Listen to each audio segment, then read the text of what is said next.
બોટાદના ગઢડાના શિક્ષકની છે અનોખી સંઘર્ષમય કહાની। પગે દિવ્યાંગ હોવા છતાં પોતાનું સ્વપ્ન સાકાર કરી બતાવ્યું। શિક્ષણ એ દરેક મનુષ્યના જીવનનો પાયો છે। નાનપણથી જ બાળકોને ભણાવવામાં આવતા વિવિધ પાઠોમાં જો થોડી ગમ્મત, કલાત્મક અને રમતો ઉમેરી જાય તો બાળકનો ભણતર પ્રત્યેનો ઓછા બમણો થઈ જાય છે।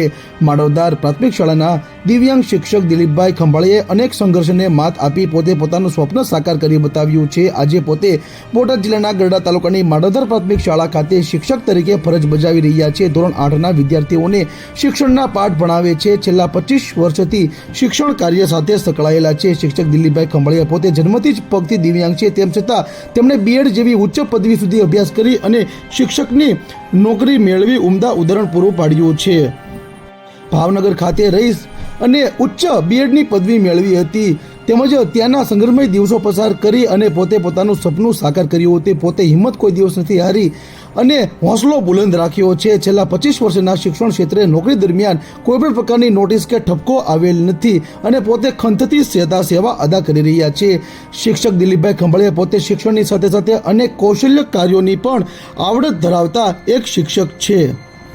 મારું નામ દિલીપભાઈ લાલજીભાઈ ખંભાળિયા, ગામ માંડવધાર, તાલુકો ગઢડા। અહીંયા માંડવધાર પ્રાથમિક શાળામાં મદદનીશ શિક્ષક તરીકે હું ફરજ બજાવું છું। લગભગ 25 વર્ષથી આ જ શાળામાં હું જોઈન્ટ થયો અને આજે 25 વર્ષ નોકરીના થવાયા। તો હું બીએડ સુધીનો અભ્યાસ કર્યો છે। ભાવનગર સંઘવી કોલેજની અંદર બીએડ કરવા માટે 1 વર્ષ ત્યાં રહ્યો અને ત્યાં બીએડ કર્યું। સંઘર્ષ તો એવો છે કે ભણવું જ તું મારે, એટલે અહીંયાથી તો પહેલાં ગામની અંદર તો 7 ધોરણ જ હતા, એટલે અહીંયાથી મારું ઘર પણ માંડવધારમાં છેલ્લે આવેલું છે, એટલે ત્યાંથી ચાલી અને રોડે જવાનું અને ત્યાંથી બસમાં ગઢડા જવાનું। 12 ધોરણ સુધી આવી રીતે મેં અપડાઉન કર્યું।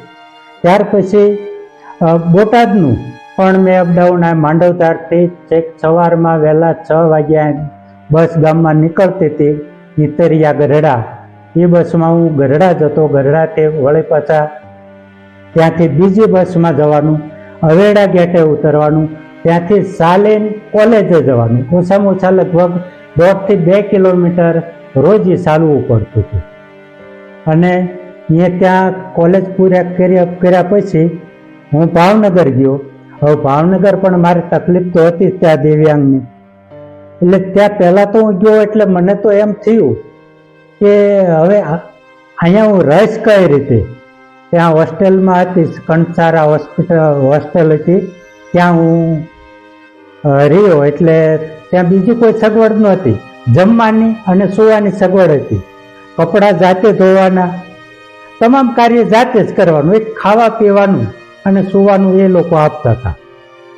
ત્યાંથી પણ પછી સંઘવી કોલેજ લગભગ 1 કિલોમીટર ઉપર થતી, હવે ત્યાંથી પણ ત્યાં ચાલીને જવાનું। બીએડ કોલેજ મેં પૂરી કરી પછી અહીંયા અમારી પરિસ્થિતિ આમ નાજુક હતી, બહુ એટલી બધી સારી નહોતી, એટલે આમ તો 10મા ધોરણમાંથી જ હું હીરા તો શીખી જ ગયો હતો, ઘરે કારખાનું આપતા અમારા ભાઈ, એટલે પછી 2 વર્ષ મેં કન્ટિન્યુ હીરા કર્યા।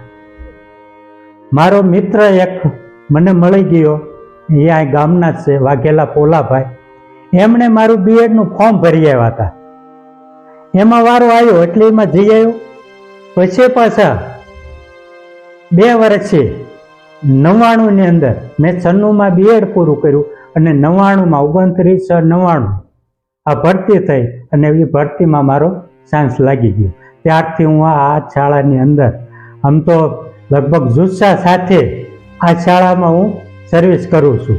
કોઈ દિવસ ભલે આપણે અંગથી થોડાક જાહલ છીએ પણ મનથી ક્યારે જાહલ નહીં રહેવાનું, હિંમત નહીં હારવાની।